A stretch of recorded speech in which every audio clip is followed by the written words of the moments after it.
बहुत सारे लोग ये सोचते हैं कि एंटी क्राइस्ट जो है वो एक बुरा व्यक्ति होगा, एकदम यीशु मसीह के विपरीत। यीशु मसीह भले काम करते हैं, एंटी क्राइस्ट बुरे काम करेगा। यीशु मसीह सुंदर व्यक्तित्व वाले व्यक्ति हैं, अच्छे दिखते हैं। बहुत से लोगों का विचार है कि एंटी क्राइस्ट एकदम एक डरावना व्यक्ति होगा।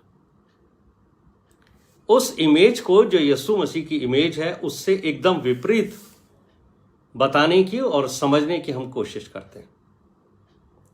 लेकिन मेरे प्रिय भाइयों और बहनों, एंटी क्राइस्ट एक वंडरफुल पर्सनैलिटी, एक चार्मिंग फेस और लोगों के दिलों पर राज करने वाला एक स्वर्गदूत के समान दिखने वाला होगा।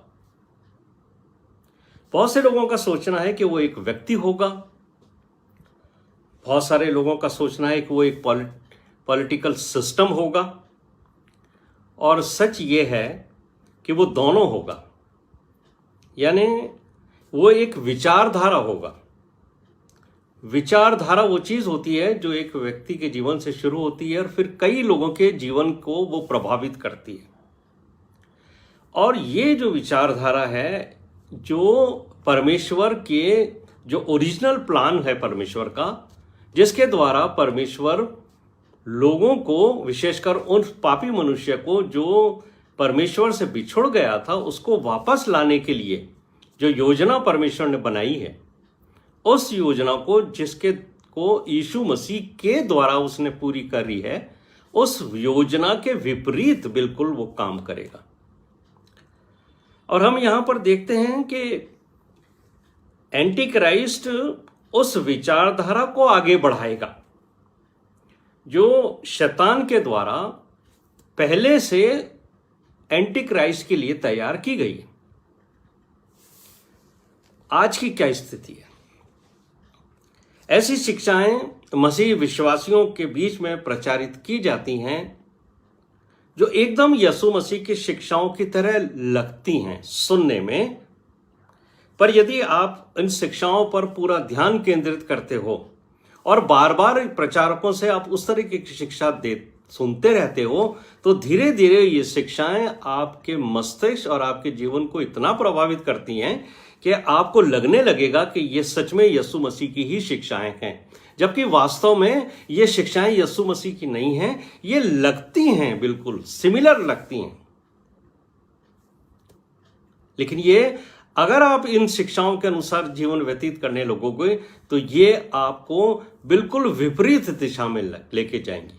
आपको लगेगा कि ये सकड़ा मार्ग है जिसके ऊपर ये प्रचारक हमें लेके जा रहे हैं, लेकिन ये वास्तव के अंदर सकड़ा मार्ग नहीं, ये वो चौड़ा मार्ग है जो आपको यीशु मसीह और परमेश्वर पिता और पवित्र आत्मा से एकदम दूर लेके जाने वाला है।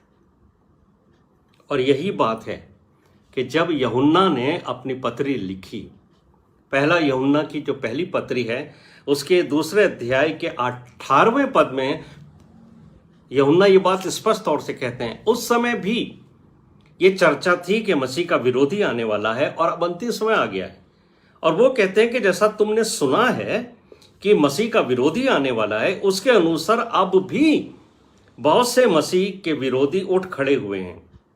और इन बातों से कि वो शिक्षाएं हमें दी जा रही हैं जो यीशु मसीह की शिक्षा के विपरीत हैं, इससे हमें मालूम होता है कि हम अंतिम समय के बहुत नजदीक आ गए।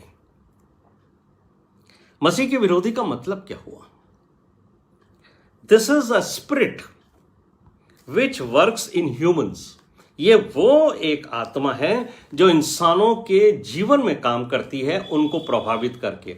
और ऐसी शिक्षाएं आपको दी जाती हैं जो यीशु मसीह की शिक्षा के समान लगती तो हैं, पर सच में वो नहीं होती हैं, बल्कि वो एकदम विपरीत होती हैं। यही फॉल्स टीचर्स हैं जो बाइबल की टीचिंग्स को लेकर आते हैं और जिनके बारे में यीशु मसीह ने कहा है कि इस डिसेप्शन से तुम सावधान रहना।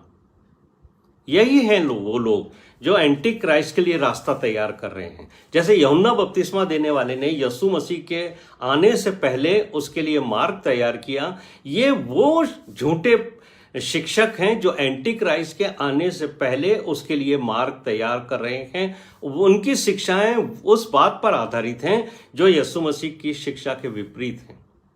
जैसे परमेश्वर की ट्रिनिटी थी, पिता, पुत्र और पवित्र आत्मा की, शैतान की भी ट्रिनिटी है। और वो क्या है? सैटन, बीस्ट और फॉल्स प्रॉफिट। ये जो बीस्ट है यही एंटी क्राइस्ट की स्पिरिट है। जैसे पवित्र आत्मा हमें यीशु के प्रति समर्पण और उसकी आराधना करने के लिए उत्साहित करती है, वैसे ही ये झूठे प्रचारक और झूठे भविष्यवक्ताएं हैं, वो लोगों को एंटी क्राइस्ट की ओर इस तरीके से खींचेंगे कि वो आने वाले समय में उनकी वर्शिप करने लगे और उस दिशा में वो आपको आगे बढ़ाएंगे। और ये उन लोगों के जीवन में होगा जो बाहर से तो यीशु मसीह की शिक्षाओं के ऊपर मगन रहना दिखते हैं, लेकिन अंदर से उनके मन में बहुत सी छिपी हुई ऐसी डिजायर्स हैं जो वो एंटी क्राइस्ट के स्पिरिट के पीछे चलने को उनको उत्साहित करती है। और यही है एंटी क्राइस्ट के आने वाले समय में आकर्षण। मत्ती के 24वें अध्याय के 5वें पद में यीशु मसीह ने कहा था कि मेरे नाम से आकर वो कहेंगे कि मैं मसीह हूं और बहुतों को भरमाएंगे। इसका मतलब भी हमने पिछले दिनों में समझ लिया था कि ये फॉल्स प्रॉफिट हैं, फॉल्स प्रीचर्स हैं। They will offer you a false substitute of Christ. ये प्रचारक आपको बताएंगे कि यीशु मसीह आपको क्या देना चाहता है, जबकि यीशु मसीह ने ऐसा कोई वादा किया ही नहीं है। लेकिन बार बार जब आपको ये बात कही जाती है यीशु मसीह आपको ये देना चाहता है, यीशु मसीह आपको ये देना चाहता है, तो आप भी धीरे धीरे से उन बातों को स्वीकार कर लेते हो कि हाँ, यीशु मसीह मुझे ये देगा। और वो जो छिपी हुई डिजायर्स हैं आपकी, वो आप अपनी प्रार्थनाओं में परमेश्वर के सामने रखने लगते हो। और मैं आपको यहां बताना चाहता हूं कि ओल्ड टेस्टामेंट में और न्यू टेस्टामेंट में, यानी पुरानी वाचा में और नई वाचा में एक बड़ा भेद है और बड़ा फर्क है। पुरानी वाचा में परमेश्वर इस्राएल को वर्ल्डली ब्लेसिंग्स के साथ व्यवस्था दी थी। परमेश्वर ने पुराने नियम में, पुरानी वाचा में इस्राएलियों से कहा था कि मैं तुम्हें बहुत आशीषें दूंगा। और अगर आप डिटरनॉमी चैप्टर 28 पढ़ते हो तो शुरू में इतनी अच्छी उसके अंदर ब्लेसिंग्स लिखी हुई हैं जिन्हें देखकर आज भी लोगों का मन आनंदित और खुशी होता है। लेकिन जब 15 पद से लेकर के 65 वर्सेस तक आप पढ़ते हो तो व्यवस्था के साथ कर्ज भी जुड़ा हुआ है। लेकिन जब आप नई वाचा में आते हो जो यीशु मसीह ने दी है, वो विश्वासियों को सांसारिक चीजें नहीं दिखती थी, बल्कि वो अनंत जीवन के साथ अनुग्रह का भी वादा करती है। यानी ग्रेस आपको मिलेगी। सांसारिक चीजों का एश्योरेंस यीशु मसीह ने कहीं नहीं किया है। अनंत जीवन और उसके साथ अनुग्रह। लेकिन कई बार जो हैं वो हम हिंदी के बाइबल में अनुग्रह शब्द जो है पुराने नियम में भी पढ़ते हैं। यहां मैं आपको स्पष्ट कह देना चाहता हूं कि पुराने नियम में जो वर्ड हिंदी की बाइबल में अनुग्रह आया है, ये एकदम रॉन्ग ट्रांसलेशन है। और इसकी वजह यह है कि वो शब्द है मर्सी, और मर्सी का मतलब होता है दया। और पुराने नियम का परमेश्वर इंसान पे दया करता था, न कि उसको अनुग्रह देता था। अनुग्रह आया ही यीशु मसीह से है। यह है फॉल्स टीचिंग्स। और मैं आपको यहां इस बात को बताना चाहता हूं कि दुनिया में जहां भी कम्युनिज्म रहा है, वहां सबसे बड़ी बात यह रही है कि कम्युनिज्म में ह्यूमन प्रेस को, ह्यूमन वर्शिप को सबसे ज्यादा महत्व दिया गया। और यह शैतान की वो चाल है कि वो व्यक्ति पूजा की तरफ आपको लेके बढ़ता है। और अगर आप कम्युनिज्म में देखेंगे तो वहां पर्सनैलिटी कल्ट बढ़ चुका, और कई ऐसे लोग हैं वहां पर जिनको लोगों ने पूजा, जिसमें लेनिन है, लेनिन के अलावा स्टेलिन है, माओ है, ऐसे कई ऐसे लोग हैं जिनको लोगों ने पूजा परमेश्वर मानकर, और ये पर्सनैलिटी कल्ट है। ये वो विद्या है, ये वो तरीका है जिसके द्वारा एंटी क्राइस्ट और सैटन जो हैं मनुष्य को व्यक्ति की पूजा के लिए उत्साहित करते हैं, परमेश्वर के बराबर खड़ा करने की कोशिश करते हैं। और लोग इन लोगों की तस्वीरें अपने घरों में लाते थे।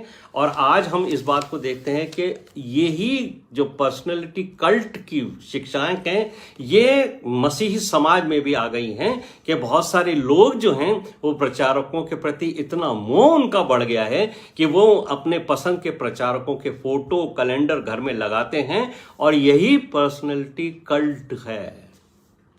ये खूबी है उन प्रचारकों की जो आपका ध्यान अपनी ओर आकर्षित करते हैं। और आप प्रचार सभाओं में जाएंगे, वहां पर आकर्षण का एक बड़ा कारण है।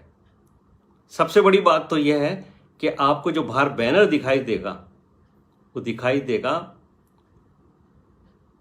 यहां पर चंगाई सभा होगी। वहां पर आत्मिक सभा को रिप्लेस कर दिया गया है चंगाई सभा ने। आत्मिक सभा के लिए आप लोगों को बुलाएंगे, मुश्किल से 50 लोग इकट्ठे होंगे।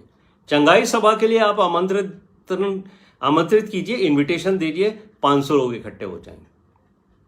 और वहां होगा क्या कि एक व्यक्ति जो लोगों को प्रभावित करना चाहता है, अपनी पुलपिट के पीछे जो एक बड़ा बैनर लगा होता है उसके ऊपर आप उसकी बड़ी तस्वीर को भी देख लोगे। यहीं से पर्सनैलिटी कल्ट की इमेज शुरू होती है। बड़े बड़े लोग हैं जो आत्मिक सभाओं के अंदर या ये जो सो कॉल्ड चंगाई सभाएं हैं जिनके अंदर काम होते हुए आपको दिखाई देते हैं, उसमें एक जो डिसेप्शन है वो प्रचारक की उस बड़ी फोटो के द्वारा आपको अपनी ओर खींचता है। और ये जो स्पिरिट है वो नबूकदनेस्सर की स्पिरिट है। मेरे प्रिय भाइयों और बहनों, परमेश्वर का वचन पढ़िए तो परमेश्वर इज़ाया 42 वर्स 8 में क्या कहता है? मैं यहोवा हूं और अपनी महिमा मैं किसी दूसरे को ना दूंगा। याद रखिए कि जहां मनुष्य को महिमा मिलती है वहां परमेश्वर की उपस्थिति कभी नहीं होती है। जिन बैनर्स के ऊपर एक तरफ परमेश्वर का बाइबल का पद लिखा होता है और दूसरी तरफ एक प्रचारक की बड़ी फोटो लगी हुई होती है, वहां परमेश्वर की उपस्थिति कभी नहीं होती। हो सकता है आपको मेरी बात अच्छी नहीं लगे, हो सकता है आपको मेरी बात समझ में नहीं आए, लेकिन मैं आपको स्पष्ट कह सकता हूं कि दोनों पलड़ों में जब तक कि परमेश्वर उपस्थित नहीं होंगे वहां परमेश्वर की उपस्थित नहीं होगी। ये जो पर्सनैलिटी कल्ट है ये आइडियल वर्शिप का एक एग्जाम्पल है। और जब हम व्यक्ति की पूजा करने लगते हैं, व्यक्ति की बातों को ही सत्य मानने लगते हैं, इसलिए यूहन्ना ने अपनी पत्री के अंदर क्या कहा था? 1 जॉन चैप्टर 2 वर्स 19, यूहन्ना की पहली पत्री 2 अध्याय उसके 19वें पद में कि ये निकले तो हम ही में से हैं पर हम में के वो थे नहीं। क्यों निकल गए ये लोग हमारे में से? क्योंकि ये यीशु के थे ही नहीं, ये शुरू से ही शैतान के थे। इसलिए मसीह लोगों के बीच में ये काम करते थे कि उनको सही मार्ग से भटकाकर शैतान के मार्ग पर ले जाएं। ऐसे ही लोगों के लिए यीशु मसीह ने कहा था कि ये भेड़ के रूप में भेड़िए हैं। इन झूठे भविष्यवक्ताओं और झूठे प्रचारकों में जिनके अंदर शैतान की वो आत्मा काम करती है जो यहूदा इस्करियोती में काम करती थी। मेरे प्रिय भाइयों और बहनों, ये वो लोग हैं जिनके पास छिपी हुई डिजायर्स हैं, और वो डिजायर हैं धन को एकत्रित करने की, अपनी पर्सनैलिटी को लोगों के ऊपर प्रभावित करने की, और लोगों को अपनी पर्सनैलिटी के पीछे चलने और उनको कंट्रोल करने की। और अगर हम रिवलेशन चैप्टर 13 में आते हैं तो हम यहाँ देखते हैं जो इसका मुख्य विषय है वो यही है, the beast rising from the sea. समुद्र में से निकलेगा। और इसके पहले पद को ही देख लीजिएगा, प्रकाशित वाक्य 13 अध्याय उसका पहला पद। यूहन्ना अपने दर्शन में कहते हैं कि एक पशु समुद्र में से निकल रहा है। ये बिब्लिकल टाइम में समुद्र को ना दबने वाली डरावनी जगह समझा जाता था, यानी शैतान की शक्ति। अगर आप न्यू टेस्टमेंट में भी कुछ घटनाओं को पढ़ेंगे जो आपको लूका के 8वें अध्याय के 22 से 25 पद में मिलेगी, यीशु मसीह चेलों के साथ समुद्र में हैं, एक नदी में हैं, तालाब में हैं, और एक तूफान उनके विरुद्ध उठा है। और 24वें पद में आपको मिलेगा लूका 8:24 में कि यीशु मसीह ने उठकर उस आंधी और पानी की लहरों को डांटा और वो थम गए। अगर आप बाइबल का अध्ययन करते हो तो आपको मालूम पड़ेगा कि ये जो शब्द है डांटा, इंग्लिश में इसको कहते हैं रिबुक्ड। यीशु मसीह ने कभी किसी पापी व्यक्ति को नहीं डांटा, कभी किसी इंसान को नहीं डांटा, किसी दुष्कर्म करने वाले को नहीं डांटा, लेकिन डांटा किसको है? हमेशा यीशु मसीह ने अशुद्ध आत्माओं को डांटा, उन आत्माओं को जिन्होंने मनुष्यों को कंट्रोल कर रखा। ये जो शैतान की आत्माएं हैं जो मनुष्य को कंट्रोल कर लेती हैं, उनको यीशु मसीह डांटते हैं। और मैं एक उदाहरण देकर आपको समझा देता हूं। यीशु मसीह ने जब वो पतरस के घर में गए, उसकी सास बीमार थी। क्या बताया गया था यीशु मसीह को कि वो बीमार है और उसको बहुत तेज बुखार था, लेकिन यीशु मसीह ने उस बुखार को डांटा। आप सोच सकते हैं कि बुखार को क्यों डांटा यीशु मसीह ने? क्योंकि वो बुखार ऑर्डिनरी फीवर नहीं था, वो इविल स्पिरिट थी जिसने पतरस की मदर इन लॉ को कंट्रोल कर रखा था। उसकी वजह से वो परेशान थी। और जैसे ही यीशु मसीह ने बुखार को डांटा, यानी उस इविल स्पिरिट को, वो लेडी खड़ी होकर यीशु मसीह की सेवा करने लगी। आप ये देखिए कि इस्राएली लोग जो थे वो समुद्र को बुराई और कोलाहल का प्रतीक मानते थे। और भजनकार जो भजन लिखते हैं उन्होंने इसकी बहुत अच्छी व्याख्या की है। साम 74 वर्स 13, वहां पर भजनकार परमेश्वर की प्रशंसा करते हुए कहते हैं, तूने तो अपनी शक्ति से समुद्र को दो भाग कर दिए। वो याद करते हैं किस समय को? जब इस्राएलियों को प्रभु लाल समुद्र से निकाल के लाए।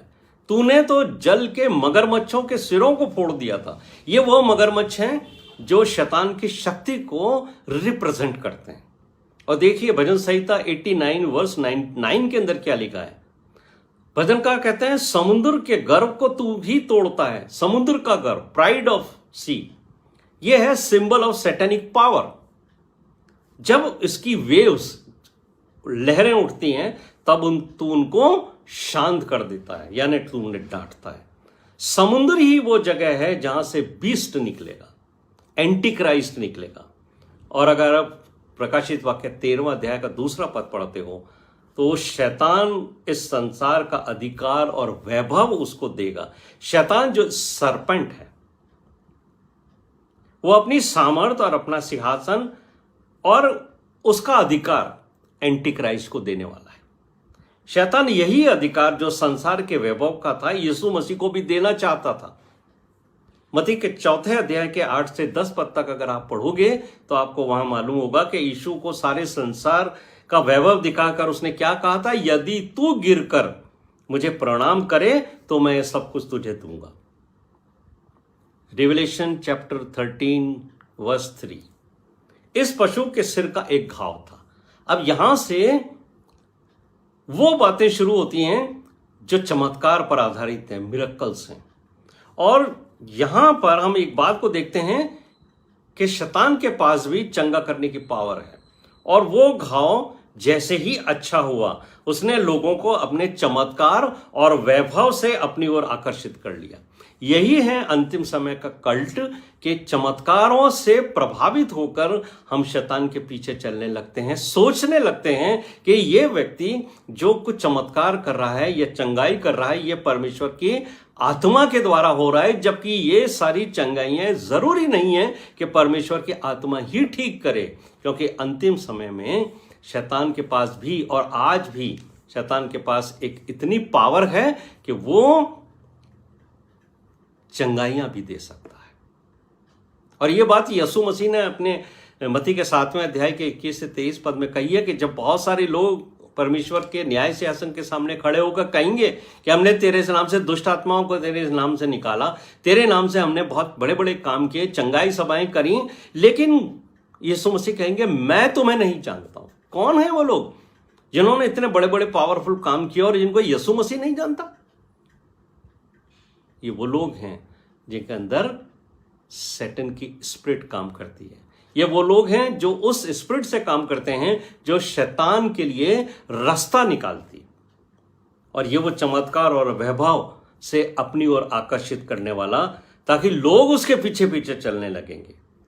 यीशु मसीह ने अंतिम समय के चमत्कारों में सावधान रहने पर विशेष ध्यान आकर्षित किया। उसका फोकस है, और मैंने आपको पिछली दफा भी बताया था, मत्ती के 24वें अध्याय के 24वें पद में यीशु मसीह ने स्पष्ट किया है कि अंतिम समय में पूरी कोशिश शैतान की होगी कि जो लोगों को परमेश्वर ने चुन के बुलाया उनको भी वो उस मार्ग से भटका दे। और वो ये चाहता है कि हम, शैतान जो है वो अपनी वर्शिप कराना चाहता है, वो पूजा कराना चाहता है। उन लोगों को ये जो प्रचारक हैं, ये जो झूठे भविष्यवक्ता हैं, वो आज लोगों को अपने सामने घुटने टेकने के लिए उत्साहित करते हैं। आपने देखा होगा बहुत सारी ऐसी सभाओं में जब जो है लोग जो हैं वो जाकर के और प्रचारकों के सामने घुटने टेक देते हैं, और प्रचारक उनके सिर के ऊपर हाथ रखकर उनके लिए प्रार्थनाएं कर रहे हैं। ये क्या हो रहा है मेरे प्रिय भाइयों और बहनों? आपको परमेश्वर का वचन कहता है कि सिवाय परमेश्वर के सामने आपको किसी के आगे घुटने नहीं टेकने हैं, किसी को वर्शिप नहीं करनी है। और आज हर आदमी उन कल्ट प्रीचर्स के सामने घुटने टेकता है जिसको बारे में उन्हें लगने लगता है कि ये परमेश्वर का जन है, और वो इस बात को उत्साहित करते हैं कि टेको हमारे सामने आके अपने घुटने। और यही परंपरा वो आगे इसलिए तैयार कर रहा है कि एक दिन आप एंटी क्राइस्ट के सामने भी ऐसे ही वर्शिप करो जैसे आज आप मेरे सामने करो। वो सिर पर हाथ रखेंगे। वास्तव में ये लोग शैतान के आगे घुटने टेकते हैं, वो व्यक्ति नहीं है, उसमें वो एंटी क्राइस्ट की स्पिरिट काम कर रही है। ये वो आपको चाहती है कि आप उनके सामने घुटने टेको। ये वो काम है जो निम्रोद के समय स्पिरिट काम करती थी। मेरे प्रिय भाइयों और बहनों, चिन्हों और चमत्कारों के द्वारा लोगों को अपनी ओर आकर्षित करने की पावर इनके पास है। प्रकाशित वाक्य 13वां अध्याय उसका 13वां पद, वो बड़े बड़े चिन्ह दिखाता था और मनुष्य के सामने स्वर्ग से पृथ्वी पर आग बरसा देता था। कितनी गजब की ट्रिक है ये। आज अगर जब आप मैजिक शो देखने जाते हो, जब आपको कहा जाता है ये जादूगर है, तो आपके दिमाग में स्पष्ट तौर से ये बात आ जाती है कि हम जो चीज भी देख रहे हैं वो सत्य नहीं है, बल्कि ये एक भ्रम है, और ये जादूगर है जो जादू की कला और विद्या से हमें प्रभावित करता है। लेकिन जब यही काम एक मसीह का नाम लेकर प्रचारक करता है, तो अब आप ये सोचते हो कि ये सत्य है और इसमें प्रभु यीशु मसीह की आत्मा चमत्कार कर रही है, जबकि ये वही काम है जो आपको जादूगर भी दिखाता था। जब मूसा को परमेश्वर ने मिस्र में भेजा था तो क्या कहा था? तो अपनी लाठी उनके सामने डालना, फिरौन के सामने, तो वो सांप बन जाएगी। जब मूसा और ने अपनी लाठी फिरौन ने से कहा कि लाठी डाल दे फिरौन के सामने, और हारून ने लाठी डाल दी, तो क्या हुआ था? वो अजगर बन गई थी, सांप बन गई थी। थोड़ी देर में फिरौन ने अपने जादूगरों को बुला लिया, उन्होंने भी लाठियां डाली, उनके भी सांप बन गई। तो फर्क क्या हुआ? वो भी चमत्कार कर सकते थे जादूगर, ये भी चमत्कार कर रहे थे। लेकिन मेरे प्रिय भाइयों और बहनों, यहां जो बात कही गई है, यीशु मसीह ने जो हमें मत्ती के 24:24 में कही थी कि झूठे मसीह और झूठे भविष्यवक्ता उठ खड़े होंगे, बड़े चिन्ह और बड़े अद्भुत काम दिखाएंगे, यदि हो सके तो चुने हुओं को भी भरमा दे। ये अंतिम समय में बहुत बढ़ जाएगा। और यहां पर जो बात कही गई है कि वो स्वर्ग से आग गिराकर दिखा देगा। याद है आपको स्वर्ग से आग किसने गिराई थी? अगर आप ओल्ड टेस्टमेंट पढ़ते हो तो आपको ध्यान होगा, पहला राजा 18वां अध्याय उसके 24वें पद में एलिया और बाल के पुजारियों के बीच के अंदर जब बातचीत चल रही थी, और वहां पर एलिया ने ये बात कह दी कि अगर तुम्हारा बाल देवता सच में परमेश्वर का है तो वो आग गिराकर जमीन के ऊपर साबित करेगा इसलिए तुम प्रार्थना करो। और मैं अपने सच्चे यहोवा परमेश्वर से प्रार्थना करूंगा, जो भी देवता आग गिरा देगा वही सच्चा परमेश्वर है। और उस समय तो एलिया ने परमेश्वर से प्रार्थना करी और आग गिरी थी। लेकिन यहां प्रकाशित वाक्य 13:13 में लिखा है कि वो एंटी क्राइस्ट भी आग गिराकर लोगों को दिखा देगा। और मेरे प्रिय भाइयों और बहनों, ये एक मरीचिका के समान है, जिसको डेल्यूजन कहते हैं। ये सच में नहीं होगी, लेकिन ये एक चमत्कार होगा जो लोगों को दिखेगा कि आग गिर रही है, लेकिन वास्तव में नहीं होगी। जैसे गर्मियों के समय के अंदर आपको सड़क के ऊपर पानी गिरा हुआ दिखाई देता है, आपको ऐसा लगता है जैसे पानी डामर के ऊपर, सड़क की डामर के ऊपर है, लेकिन सच्चाई नहीं होती। जैसे हिरन को लगता है कि जहां मैं दौड़ रहा हूं रेगिस्तान में, वहां मुझे पानी दिखाई देता है, लेकिन सच में नहीं होता और दौड़ते दौड़ते वो मर जाता है।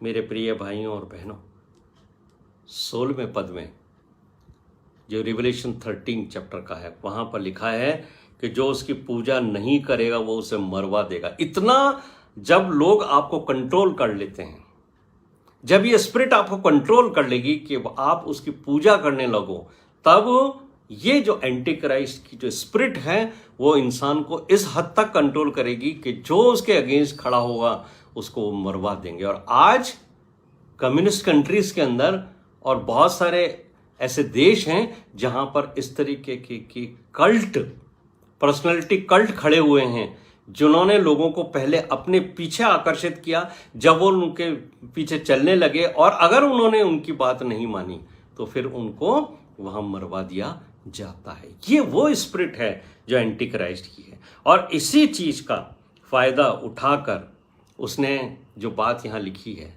कि वो आपके माथे के ऊपर और आपके हाथ के अंदर एक चिन्ह दे देगा, और वो चिन्ह है 666 का, 666।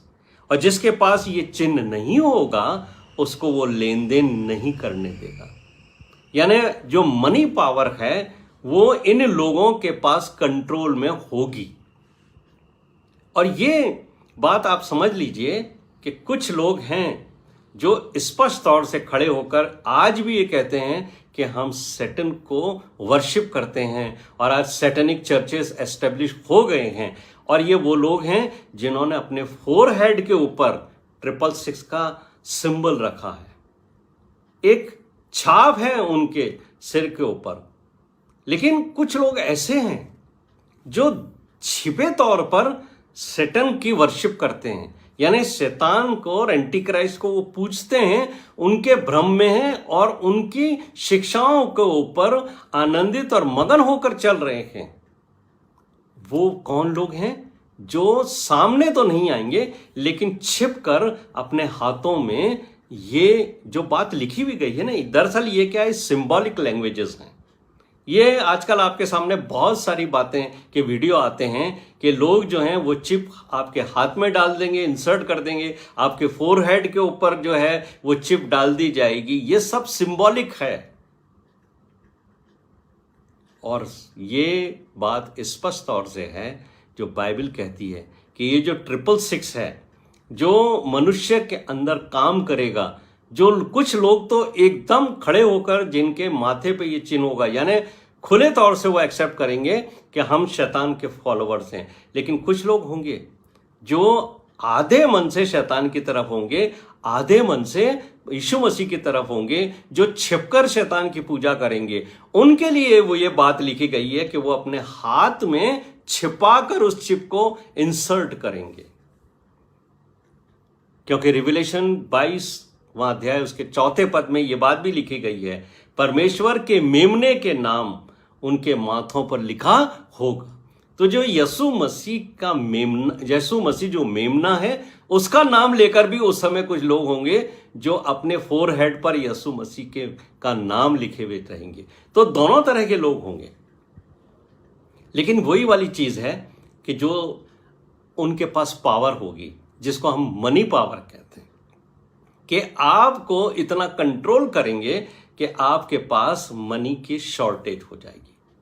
और उस समय जब आपके पास मनी की शॉर्टेज हो जाती है तब आप ना तो कुछ खरीद सकते हैं ना आप बेच सकते हैं, और ये जो मनी की शॉर्टेज है वो रोटी की शॉर्टेज में कन्वर्ट होगी और ये हाल होगा कि लोगों को भूखा मरने की नौबत आएगी। या तो आप यीशु मसीह के पीछे चलो और नहीं तो आपको मनी की शॉर्टेज इतनी हो जाएगी कि आप भूखों मरने लगोगे। तब यीशु मसीह की वो बात प्रूव करने का समय आएगा कि यीशु मसीह ने कहा था कि मनुष्य रोटी ही से जीवित नहीं रहता पर परमेश्वर के वचन के द्वारा जीवित रहता है। तब वो समय आपके जीवन में आएगा जब आप इब्रानियों के पत्री के उस पद को क्लेम करोगे जहां लिखा है कि धर्मी जन विश्वास से जिएगा। मेरा धर्मी जन विश्वास से जिएगा। जितने लोगों को इस बात का विश्वास है कि यीशु मसीह हमें कभी भूखों नहीं मरने देगा, वो कभी एंटी क्राइस्ट के सामने अपने घुटने नहीं टेकेंगे, क्योंकि यीशु मसीह ने कहा था कि तुम इन पक्षियों को देखते हो जो ना बोते हैं और ना काटते हैं, जब मैं इनकी सुधि लेता हूं और इनको खिला सकता हूं तो मैं तुम्हें भी खाना खिलाऊंगा। तो मेरे प्रिय भाइयों और बहनों, ये जो 666 का अंक है ये किसी मनुष्य का या ये एक सिस्टम है, ये मनुष्य का अंक लिखा गया है, बट बेसिकली ये एक स्पिरिट है जो लोगों को धन की ओर आकर्षित करती है कि जिसके पास ये स्पिरिट नहीं होगी उसके पास धन भी नहीं होगा। इसी स्पिरिट ने बेबीलोन को जन्म दिया था और बाइबल के अनुसार बेबीलोन वो स्थान है जहां मनी का आकर्षण का केंद्र है। ऐसा धन जो गलत तरीके से कमाया जाता है वो बेबीलोन को जन्म देता है, और इस तरीके का धन जो परमेश्वर की ओर से आपको दिया जाता है ताकि आप अपने जीवन का निर्वाह करो। और परमेश्वर की ओर से जब ज्यादा धन भी दिया जाता है तो बाइबल कहती है, प्रोवर्ब्स में लिखा है कि परमेश्वर जब धन देता है तो उसके साथ दुख नहीं मिलाता, लेकिन जब ज्यादा धन आता है और गलत तरीके से आता है तो उसके साथ आपके जीवन में दुख ही दुख आने लगता है। और ये जो बेबीलोन है, जो मनी की पावर है, इसका जो अंत है वो रिवलेशन 18 के अंदर होगा। और देखिए प्रकाशित वाक्य 18:2 के अंदर क्या लिखा हुआ है। बेबीलोन के बारे में लिखा है, ये दुष्ट आत्माओं का निवास और हर एक अशुद्ध आत्मा का अड्डा है। बेबीलोन वो जगह है जहां उस तरीके के लोग इकट्ठे होंगे जिनके मन के अंदर प्रॉपर्टी की डिजायर होगी, जिनके अंदर गोल्ड की डिजायर होगी, जिनके अंदर मनी की डिजायर होगी। किसी भी तरीके से आ जाए, लेकिन वो आ जाए, मैं उसी देवता को मानूंगा जो मुझे मनी देगा, जो मुझे पैसा देगा, जो मुझे प्रॉपर्टी देगा, जो मुझे गोल्ड देगा। और तीसरे पद में क्या लिखा है, रिवलेशन चैप्टर 18 वर्स 3, मनी की डीलिंग जब इलीगल तरीके से होती है ना, जो छिपकर होती है, और छिपकर किए वजह वाले जो रिलेशंस हैं उनको बाइबल एडल्ट्री कहती है। ये वो झूठी धार्मिक शिक्षाएं हैं जो मनी की डिजायर को इतना बढ़ा देती हैं कि मनुष्य धन प्राप्त करने के लिए धर्म और पावर का इस्तेमाल करने लगता है, और उसी की वजह से एक लग्जरी लाइफ जीने की तीव्र इच्छा होने लगती है। Revelation chapter 18 verse 4। और उन झूठे प्रचारकों और झूठी शिक्षाओं में फंसे सीधे साधे लोगों को भी परमेश्वर एक आह्वान देगा। वो आह्वान अंतिम समय में भी आपको मिल सकता है। क्या कॉल है वो, हे मेरे लोगों उसमें से निकल आओ, अरे मुझ पर भरोसा रखो, विश्वास करो, निकल आओ उन तरह की शिक्षाओं से, उन तरह की डिजायर से। ये जो प्रॉस्पेरिटी गॉस्पल्स आपको प्रीच किए जाते हैं, ये जो प्रीचर्स हैं, उनकी जो झूठी शिक्षाएं हैं जो आपको मनी और धन की ओर आकर्षित करती है, अंतिम समय में भी परमेश्वर आपसे कहता है कि हे मेरे प्रिय लोगों, उन शिक्षाओं में से निकल आओ कि तुम उनके पापों में भागीदार ना हो। मेरे प्रिय भाइयों और बहनों, रिवलेशन चैप्टर 13 वर्स 18, ये जो एंटी क्राइस्ट का नंबर दिया गया है 666, हम बाइबल में एक जगह और देखते हैं।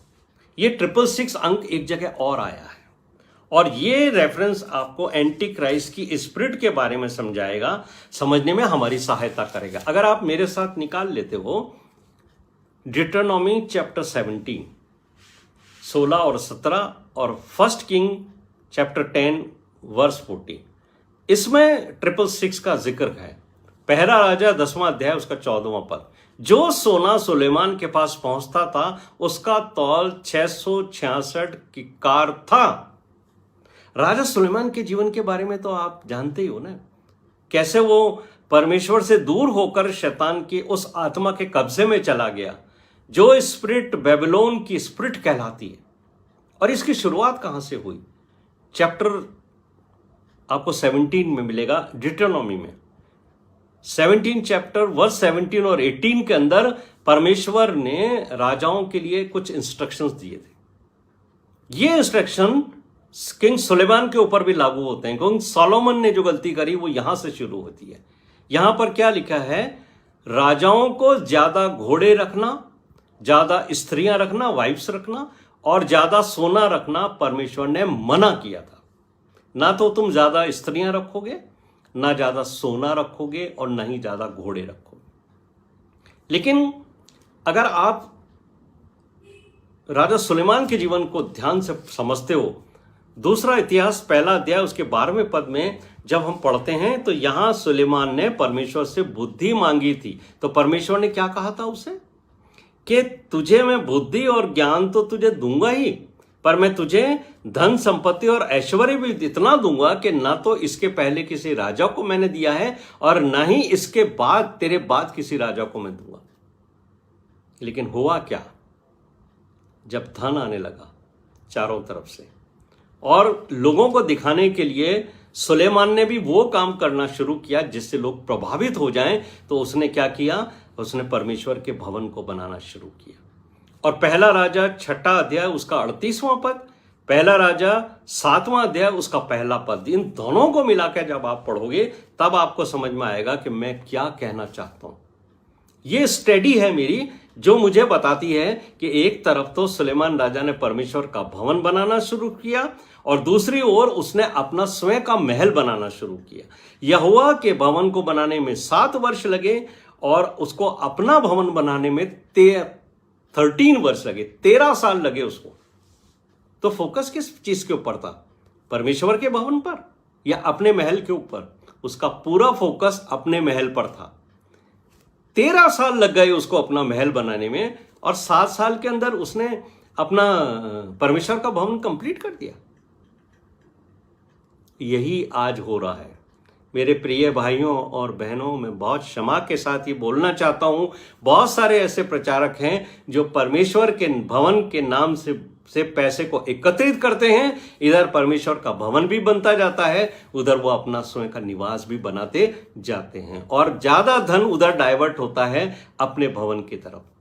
बाहर से बहुत सारी एड्स मंगा ली जाती हैं, बहुत सारे प्रोजेक्ट दिखाए जाते हैं कि परमेश्वर के भवन की आवश्यकता है, प्रभु के दास के लिए भी ये 2 कमरे बनाने हैं। लेकिन जब भवन तैयार होता है तो परमेश्वर का भवन छोटा और प्रभु के दास का भवन 4 गुना बड़ा होता है। ये स्पिरिट जो राजा सुलेमान को टच करती थी, वही स्पिरिट आज भी लोगों के अंदर काम कर रही है। और हम इस बात को देखते हैं पहला राजा उसके 10वें अध्याय के अंदर 14वें पद के अंदर। इन दोनों के निर्माण की जो सामग्री दूसरे प्रांत के राजा भिजवाए जाते थे, उनसे फिर धीरे धीरे सुलेमान ने सोना भी मंगवाना शुरू करा। और 14वां पद कहता है कि 666 किक्कार सोना वो वसूलने लगा उनसे। जो बुद्धि परमेश्वर ने दी थी, जिसका उपयोग उसने नहीं किया, लेकिन उसने सोने और धन के लालच में पड़कर वो काम शुरू किया जो परमेश्वर के नियमों के विपरीत था। और उसने बुढ़ापे में आइडियल वर्शिप भी शुरू कर दी। कहां गया वो विजडम जो परमेश्वर ने उसको दिया था? उसका कारण है कि उसने बहुत सारी स्त्रियां कर ली जिनके लिए परमेश्वर ने स्पष्ट मना किया था कि ये तुझे अपने देवताओं की तरफ ले जाएंगी। और बहुत सोना रखने का भी मना था। और आप ये देखेंगे जब आप सुलेमान के बारे में पढ़ेंगे तो आपको मालूम होगा कि उसने इतना सोना इकट्ठा कर लिया था जो परमेश्वर के नियमों के टोटल विपरीत था। तो जो ये नंबर है 666, ये नंबर एंटी क्राइस्ट का नंबर माना जाता है। ये सिंबॉलिक है मेरे प्रिय भाइयों और बहनों। लेकिन इसके पीछे जो स्पिरिट काम करती है वो स्पिरिट ऑफ बेबीलोन है। इसको समझिए आप।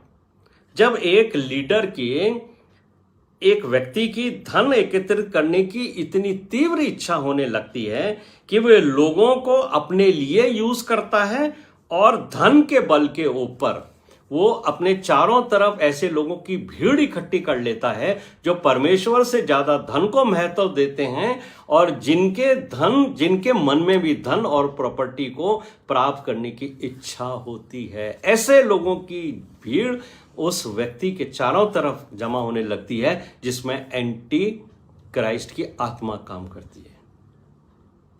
और बाइबल में कहीं नहीं लिखा है कि शैतान संसार का स्वामी है। मेरे प्रिय भाइयों और बहनों, कभी भी आप गलती से ये मत समझना कि शैतान संसार का स्वामी है।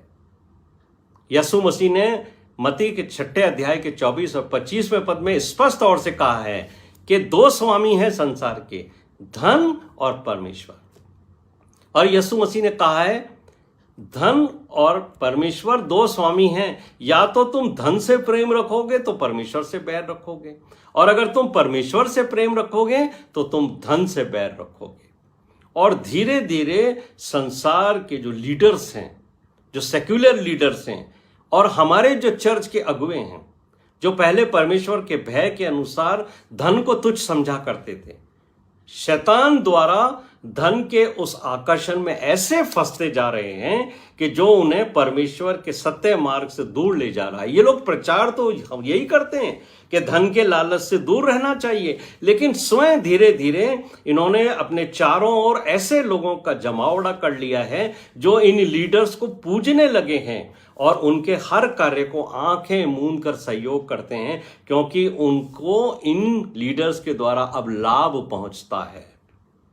और वो लाभ प्रॉपर्टी में भी हो सकता है, मनी में भी होता है। आज जो ये स्पिरिट ऑफ बेबीलोन जिसका नंबर 666 है, इसने धीरे धीरे चर्च की उन शिक्षाओं को रिप्लेस कर दिया।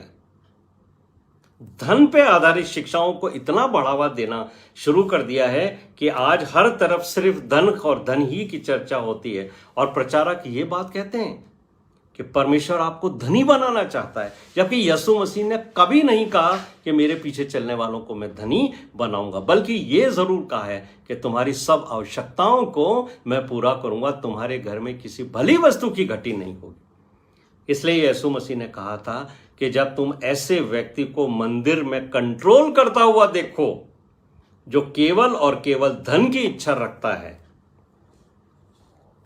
जो पूरे चर्च को अपने पीछे धन को प्राप्त करने के मार्ग पर आगे बढ़ाता हुआ दिखे, तो समझ लेना का अंतिम समय आ गया है। और ये जो 666 है, it is only a symbolic biblical number of anti Christ. लेकिन ये वो आत्मा है जो धीरे धीरे चर्च को कंट्रोल कर रही है, ताकि जब एंटी क्राइस्ट आए तो पहले से हर कोई उस धन के आगे अपने घुटने टेके हुए मिले। और ये जो प्रोफेसी है वो डैनियल की पुस्तक को रेफर करें। यीशु मसीह ने जिस प्रोफेसी को रेफर किया है, आइए हम उसको भी देख लेते हैं। डैनियल का 11वां अध्याय निकालिए, 31 और 32वें पद के अंदर क्या लिखा हुआ है। डैनियल का 11वां अध्याय 31 और 32वें पद के अंदर डैनियल ने एक बात कही है। तब उस सहायक खड़े हुए होकर दृढ़ पवित्र स्थान को अपवित्र करेंगे। जब आप यीशु मसीह की शिक्षाओं को रिप्लेस करते हो मॉनेटरी गेन्स से, उन शिक्षाओं से जो आपको प्रॉस्पेरिटी की ओर लेके जाता है, यहां पर वो स्पष्ट तौर से कह रहे हैं इससे वो स्थान अपवित्र होगा और जो होम बलि को, नित्य होम बलि को बंद करा देंगे। उस समय जो प्रोफेसी उसने कही है, वो सुबह और शाम परमेश्वर के मंदिर के अंदर वो बलि चढ़ाया करते थे, यानी सेक्रीफाइस हुआ करता था। आज हम मंडली के लोग परमेश्वर के मंदिर में इकट्ठे होकर बहुत कभी अपने गुनाहों का अंगीकार करते हैं, अपने मुंह से नहीं करते हैं हम अपने गुनाहों का अंगीकार। और वो क्या कहता है, वो उस घृणित वस्तु को खड़ा करेंगे जो उजाड़ कर दे दिए। और वो घृणित वस्तु वो है वो एंटी क्राइस्ट के लोग हैं, वो एंटी क्राइस्ट है जो आपसे कहता है कि आपके अंदर पाप नहीं है, आपसे मिस्टेक्स हुई हैं, आपसे गलतियां हुई हैं, गलती के लिए क्षमा की याचना की आवश्यकता नहीं है। लेकिन मेरे प्रिय भाइयों और बहनों, यीशु मसीह हमारी गलतियों के लिए सलीब पर नहीं चढ़ा है, वो हमारे पापों के लिए चढ़ा है। इसलिए जब आप अपने पाप को गलती समझ करके स्वीकार कर लेते हो, कभी आपके मन के अंदर बलिदान करने की, अपने पापों की क्षमा मांगने की इच्छा ही प्रकट नहीं होगी। और वो क्या कहता है, इन्हीं बातों से, इन्हीं शिक्षाओं से वो घृणित वस्तु को खड़ा करेंगे और वो जो है वो उस स्थान को उजाड़ कर देगी जहां कभी परमेश्वर की स्पिरिट काम करती थी। और 32वां पद आप जरूर से पढ़िए, जो बहुत ही इंपॉर्टेंट है, जो और के साथ शुरू होता है, यानी 31 जो वर्स है उसको 32 वर्स लिंक करती है, जो लिखा है, जो लोग दुष्ट होकर उस वाचा को तोड़ेंगे। किस वाचा को? जो मंदिर में जहां सुसमाचार सुनाया जाता था, उसको जब फॉल्स टीचर्स जो रिप्लेस कर देंगे, उस स्पिरिट को खड़ा कर देंगे जो एंटी क्राइस्ट की है, यानी उस कवनेंट को तोड़ेंगे यीशु मसीह की, जो यीशु मसीह ने दी है, और जो एंटी क्राइस्ट की चिकनी चुपड़ी बातों में आकर भक्तिहीन हो जाएंगे। ये जो लोग हैं, ये हैं वो लोग जो दुष्ट हो जाएंगे अंतिम समय में। आपने इस बात को महसूस कर लीजिएगा कि जो लोग प्रॉस्पेरिटी गॉस्पेल की ओर इतने डाइवर्ट हो जाते हैं, वो यीशु मसीह की बातों को नजरअंदाज करते हैं और उन प्रचारकों की चिकनी चुपड़ी बातों को जो स्वीकार करते हैं, वो भक्तिहीन हो गए हैं। और आगे लिखा है, जो लोग अपने परमेश्वर का ज्ञान रखेंगे, ऐसे लोग भी होंगे जो परमेश्वर के वचन को, यीशु मसीह की नई वाचा के ऊपर अपना ध्यान केंद्रित करेंगे, वे हिया बांधकर बड़े काम करेंगे। अंतिम समय में भी परमेश्वर अपने लोगों के द्वारा भी काम करेगा और एंटी क्राइस्ट अपने लोगों के द्वारा भी काम करेगा। और जिनके फोरहेड के ऊपर मेमने का नाम लिखा होगा, ये वो लोग होंगे जिनके नाम जीवन की पुस्तक में लिखे होंगे। लेकिन जो लोग शैतान के तरफ होंगे, जिनके पास जो मनी पावर के ऊपर बिलीव करेंगे, जो प्रॉपर्टी की पावर के ऊपर बिलीव करेंगे, जो गोल्ड की पावर के ऊपर बिलीव करेंगे, उनके फोरहेड पर शैतान का नाम सिंबल होगा, वो है 666। मेरे प्रिय भाइयों और बहनों, जब इस तरह की लीडरशिप आकर मंदिर को कंट्रोल कर लेगी, तब अंतिम समय आ जाएगा। एक बार यीशु मसीह ने मंदिर की सफाई की थी और उन सब लोगों को जो वहां बिजनेस कर रहे थे, उनको निकाल के बाहर किया था और क्या कहा था, तुमने इसे डाकुओं की खो बना दी है। मेरा प्रभु, मेरे पिता का घर प्रार्थना का घर कहलाएगा, लेकिन तुमने इसका क्या हाल किया है। उस दिन तो यीशु मसीह ने यह काम कर दिया, लेकिन अब हमारे लोगों के बीच में जो सो कॉल्ड बिलीवर्स हैं, उनके अंदर प्रॉस्पेरिटी गॉस्पेल इस तरीके से बढ़ गया है कि वो लोग एक दिन आकर एंटी क्राइस्ट के लिए मंदिर को टोटल कंट्रोल करके उसके हाथ में सौंप देंगे। और यीशु मसीह ने ये बात स्पष्ट तौर से कही थी, जब ऐसा समय आए कि ये मंदिर उन लोगों के कंट्रोल में चला जाए जो एंटी क्राइस्ट की स्पिरिट से भरे हुए होंगे, जो बेबीलोन की आत्मा से भरे होंगे, जो मनी पावर के ऊपर ट्रस्ट करते होंगे, ऐसे स्थान को छोड़कर दूसरे स्थान के ऊपर चले जाना, क्योंकि वहां तुम्हारा जीवन सुरक्षित होगा, वहां तुम बच जाओगे। ये जो बात यीशु मसीह ने कही है कि पहाड़ों पे चले जाना, दूसरे शहरों में चले जाना, इसका तात्पर्य यही है कि जब आप ऐसे लोगों को जो मनी के द्वारा चर्च को कंट्रोल कर लेंगे, तब आप उस स्थान को छोड़ दें, क्योंकि उस स्थान के ऊपर एंटी क्राइस्ट का पूरा प्रभुत्व होगा। प्रभु इस वचन को पढ़ने, वचन को सुनने और समझने के लिए हमें पवित्र आत्मा की अगुवाई दे। आमीन। आइए हम प्रार्थना करें। आमीन। हमारे जीवित, महान और अत्यंत दयालु स्वर्गीय पिता, आपका धन्यवाद करते हैं कि आपने हमें एंटी क्राइस्ट के बारे में भी बात समझा दी है कि अंतिम समय में प्रभु ऐसे लोग आ जाएंगे जो आपके द्वारा किए गए कामों के विपरीत काम करेंगे। आपने जो बात हमें समझा दी है प्रभु, कि इस संसार में जो लोग धन को परमेश्वर का स्थान देंगे, वो लोग एंटी क्राइस्ट के पीछे चलेंगे, और जो लोग परमेश्वर को अपना स्थान देंगे अपने जीवन में, वो प्रभु यीशु मसीह के पीछे चलेंगे। ये मेरे परमेश्वर, इस अध्ययन के द्वारा हम सब आशीष पाएं, ऐसी दया और कृपा हम सबको दें। यीशु मसीह के नाम से मांगते सुनो, कबूल कर, आमीन। ऐ हमारे बाप, आइए प्रभु की प्रार्थना बोलें। ऐ हमारे बाप, तू जो आसमान पर है, तेरा नाम पाक माना जाए, तेरी बादशाहत आए, तेरी मर्जी जैसा आसमान में पूरी हो, जमीन पर भी हो। हमारे रोज की रोटी आज हमें, और जिस तरह हम अपने पापों को माफ करते हैं, तू भी हमारे पापों हमें माफ कर। हमें आजमाइश में न पड़ने दे, बल्कि बुराई से बचा।